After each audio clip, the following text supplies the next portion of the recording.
ज़ीरोधा में long term के लिए स्टॉप लॉस कैसे लगा सकते हैं, ये आज मैं आपको स्टेप बाय स्टेप आपको मैं बताऊंगा।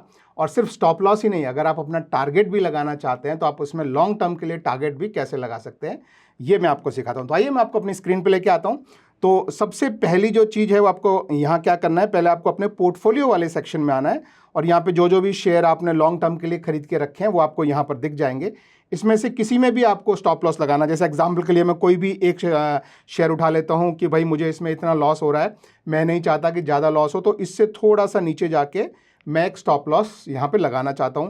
तो उसके लिए क्या करना है, मैं लॉन्ग टर्म के लिए लगाना चाहता हूं, तो मैं इस सेक्शन में मैं कहीं भी क्लिक करूँगा इस तरह से, और ये नीचे जो है वो मुझे इस तरह का ये आएगा, इसको मैं खींच के ऐसे ऊपर लेके जाऊँगा और यहाँ पर आपको देखिए एक क्रिएट जीडीटी का ऑर्डर होता है।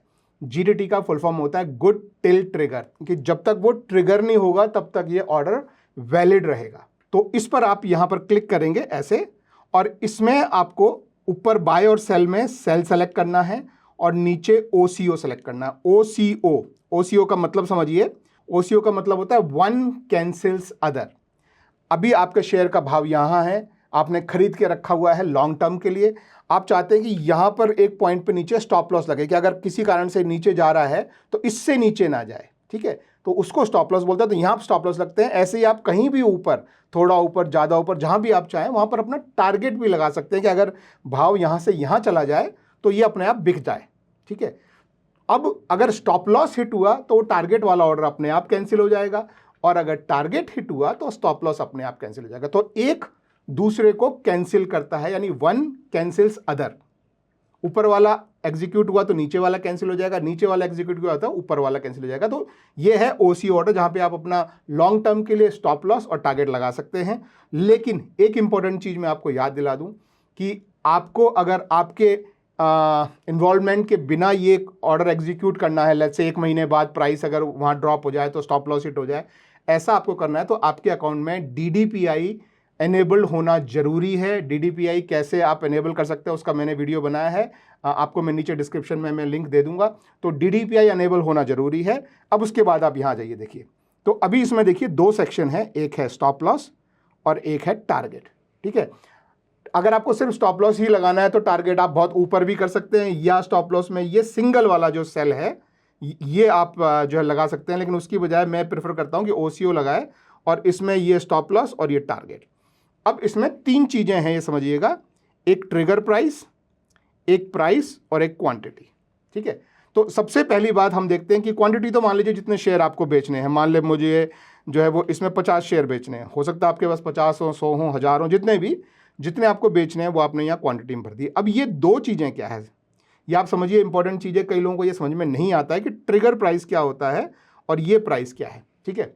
जब आप ये जीडीटी ऑर्डर लगाते हैं तो आपका ऑर्डर ब्रोकर के पास जाता है और ब्रोकर के पास रखा रहता है। ब्रोकर के पास क्यों रखा रहता है, क्योंकि अगर ये ऑर्डर एक्सचेंज को भेज दिया गया तो एक्सचेंज का बहुत सिंपल रूल है कि जो ऑर्डर आज एग्जीक्यूट हो गए वो हो गए, और जो नहीं हुए वो 3:30 बजे सब अपने आप कैंसिल हो जाते हैं। तो अगर एक्सचेंज को गया तो आज के दिन ही कैंसिल हो जाएगा, तो लॉन्ग टर्म के लिए नहीं लगेगा।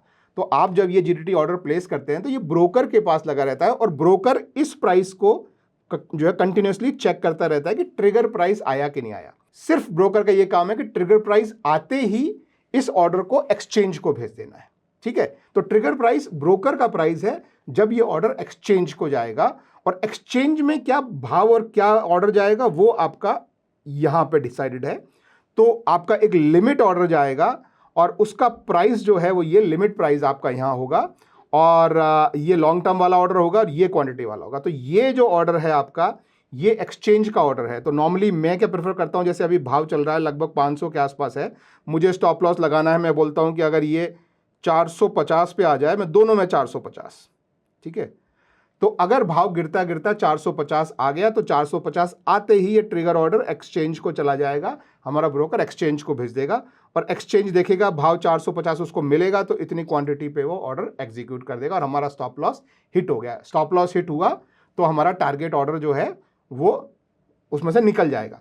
अब टारगेट साइड जो है वो मैं अभी 10% के लॉस पे चल रहा हूं, तो नॉर्मली मैं प्रेफर करूंगा कि बहुत ज़्यादा ऊपर के प्राइस पे, लेट्स से 700 के प्राइस पे अगर आता है तो मैं इससे एग्जिट करूं, नहीं तो मैं यहाँ पर बैठा रहूँ। अब इसका भी आप अर्थ समझ लीजिए, मान लीजिए इसमें भी मैं सिर्फ 50 क्वांटिटी एग्जिट करना चाहता हूँ, तो इसमें भी सेम चीज़ है कि अगर भाव ऊपर चढ़ के 700 हिट करेगा, ट्रिगर प्राइस हिट करेगा, तो ये ऑर्डर एक्सचेंज को जाएगा, और एक्सचेंज को क्या जाएगा, ये प्राइस का इतनी क्वांटिटी का ऑर्डर, यानी 700 के रुपए में आप CNC में लिमिट ऑर्डर आपका एक्सचेंज को चला जाएगा। और 700 प्राइस क्योंकि ये आ ही गया है, तो उस समय 700 अज्यूम करके कि 700 प्राइस होगा, तो आपका ये ऑर्डर जो है वो एग्जीक्यूट हो जाएगा।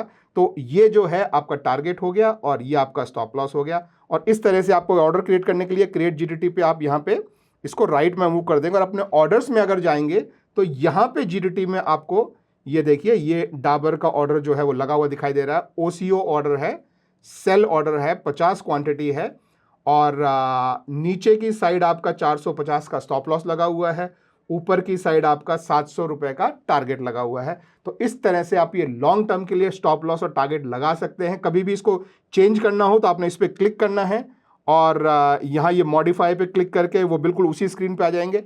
आप चाहें तो इसे चेंज कर सकते हैं। अगर आपको मान लीजिए प्राइस मूव हो गया और आपको उसको डिलीट करना है, तो डिलीट भी आप सीधा यहाँ से कर सकते हैं। लेकिन अगर आप इसको रखना चाहते हैं, तो एक चीज़ फिर से मैं याद दिला दूं, मैं लिख देता हूं ताकि आपको याद रहे, वो है DDPI। DDPI एनेबल करना जरूरी है, लिंक आपको नीचे डिस्क्रिप्शन में मिल जाएगा।